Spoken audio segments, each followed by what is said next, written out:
Hello anybody, and welcome back to Let's Play Kirby 64, the Crystal Shards. I'm Mr. Devious, or just Deep, and in the last episode, we finished up Neostar, and in today's episode, we are starting Shiver Star. Now, before you go into the first level, I would recommend going back to the very first level of the game and getting yourself a fire power-up.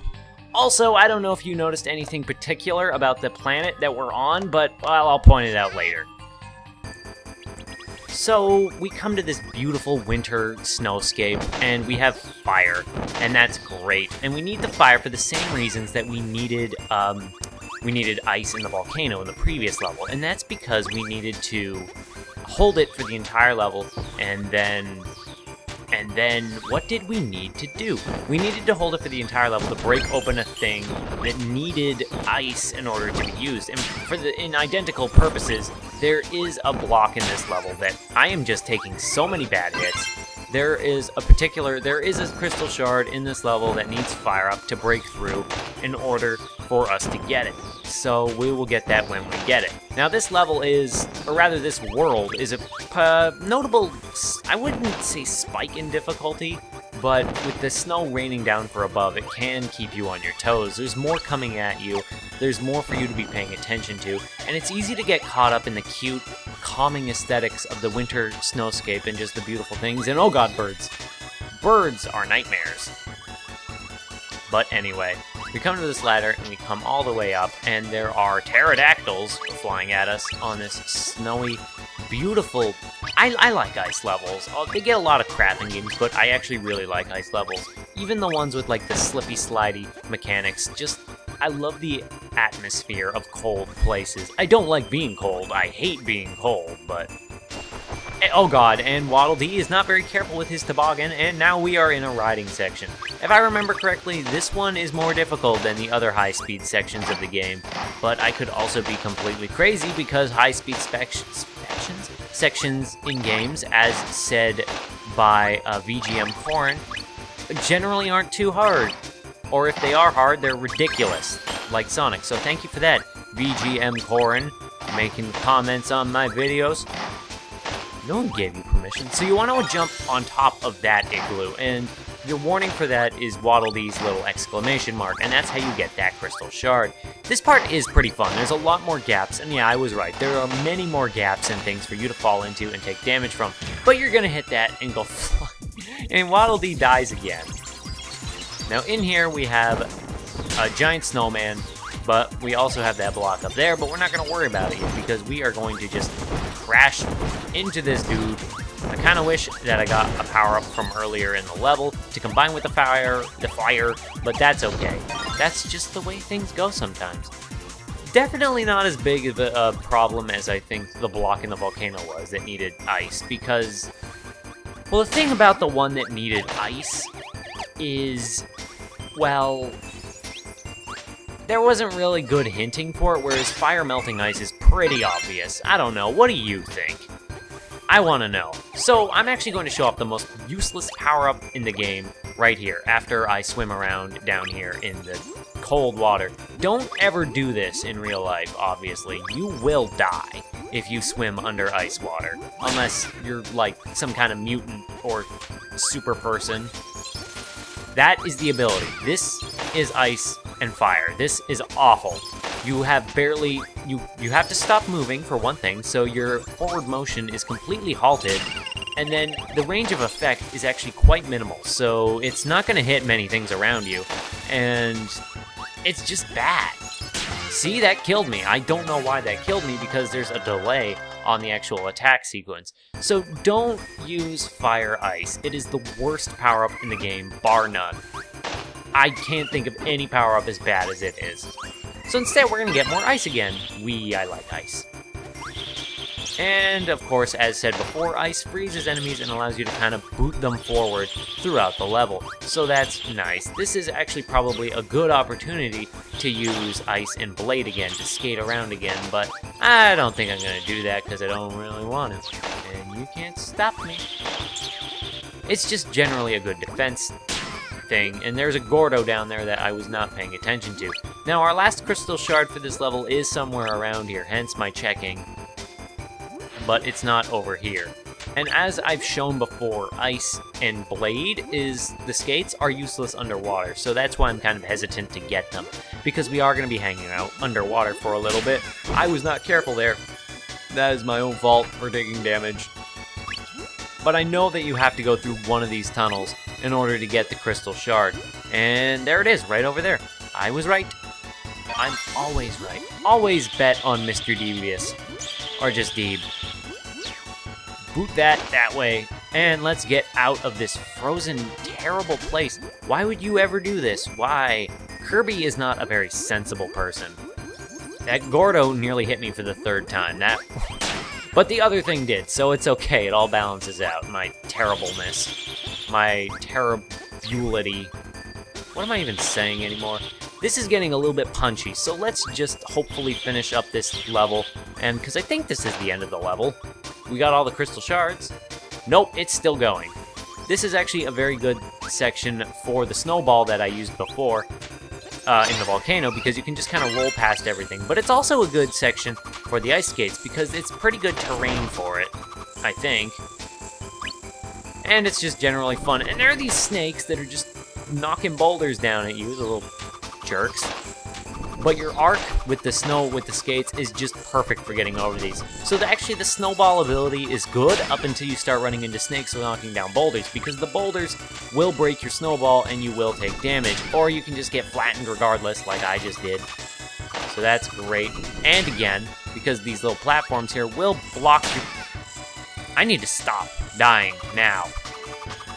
It's so easy to die in this game. To take damage. It's actually also a little bit hard to stop the skates once you have some forward motion. Ew. Getting eaten and hit by everything. The skates are fun, but they're reckless and they're dangerous, so if you're gonna use them, you gotta be careful, unlike me. And that's a Metamato.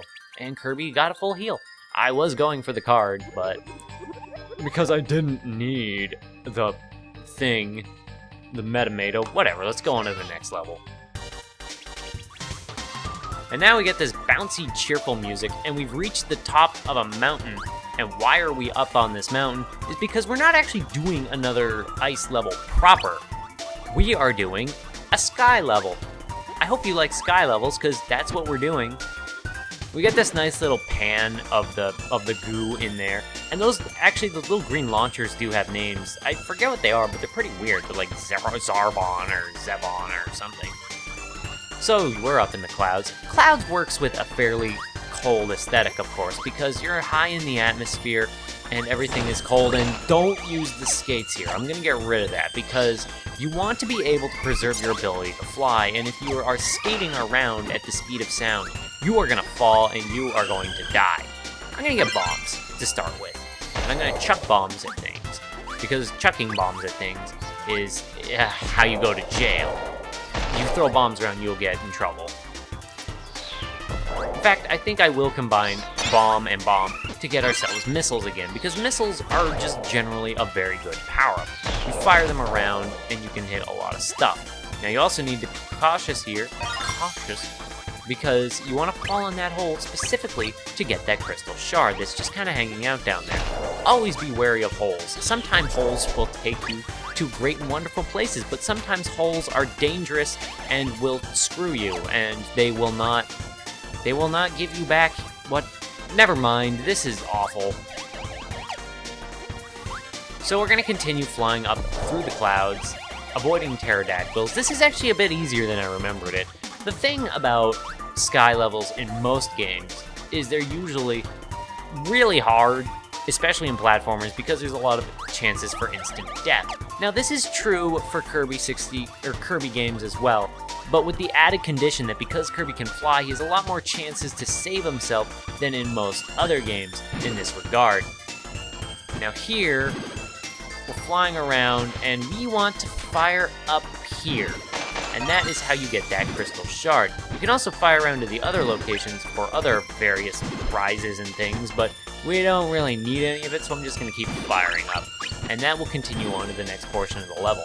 Hope you got that crystal shard on your first guess, otherwise you're not getting it until you come back to do this level. Tough beans, that's just how it is. So we got more bombs. And more jerks. A lot of bombs in this level, actually. They really encourage you to use bombs here, and that's not a bad idea, because they are very useful. And don't get stoned here. If you're in any Kirby game where there's bottomless pits, never get stoned. Stone is just a bad idea in levels like these. Unless you use it particularly to help place your positioning when you land on like narrow platforms. Then it can be useful.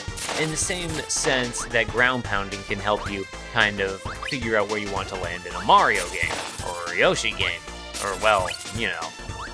Now we do need the spike here. I gotta mention that you do need to pick up Spike in order to get one of the the last crystal shard in this level, I think. Have we already gotten two? I haven't been paying attention. I'm a bad Let's Player. But this level is just so cheery and bouncy and fun. It's great, and it's wonderful, and it's kind of disconcerting when you think about this planet, but, well, again, I'll mention it later. I'll point it out later. So, yeah. Just kind of spike falling through the sky. I've already talked about the needle power-up and how it's kind of... You just jump along, pressing the D button through the air, and it's useful, it's functional, but it's not really... It doesn't really feel that great. If you use it on the ground, your forward momentum is stopped, and that just doesn't feel as good! Well, that's great, because now I have to redo this level. I will see you... Can I go back there? Oh, I'm gonna go get the needle power-up. I'll be right back. You know, for a moment there I was worried we were gonna have another dynamite situation like in the previous episode where I needed to keep redoing the level. Spit me out. But thankfully we're okay. The enemies, like this one in particular, tend to camouflage themselves in the better level, or in the later levels like this, because they're so bright and they blend well with the colors. But yeah, be careful here, unlike I was. Don't abuse the spike ability so much. No! Oh. I'll meet you when I get the spike and I get back to this part. Alright, we're back here in the offending location, I think. And, okay. You want to take your time here to just kind of make sure that you don't fall into the pit. I think the thing is, in this section, it's very easy to get overzealous, and don't you jump down into that pit. Now, you want to wait for him to fire his thing, and be very sure and very careful when you throw your ability at him, otherwise he might electrocute it, and then you'll be forced to do this entire section again. But yeah, because Kirby games are generally easy, it's very easy to get overconfident in the sky areas. Like, you have the safety net of being able to infinitely fly, but you might underestimate how much the knockback will knock you back over pits, and it's very easy to get overconfident and die as a result. Thankfully, we don't need to hold on for the lightning and needle for long, because that's all we need it for. We just need it to break open that wall, and then this boss is nothing. That's all his pattern is, by the way. He flies around while summoning moves to come at you, so he's no big deal. And that's the end of that level. Wasn't that great? It was great. So I'm gonna go and get that card. For a second there, I thought I was gonna miss it. But that's just fine. Anyway, that is enough, I think, for one episode. We made good progress into Shiver Star, and in the next episode, we are gonna finish it up. So if you want to see that, then I just hope to see you in the next one. Bye-bye!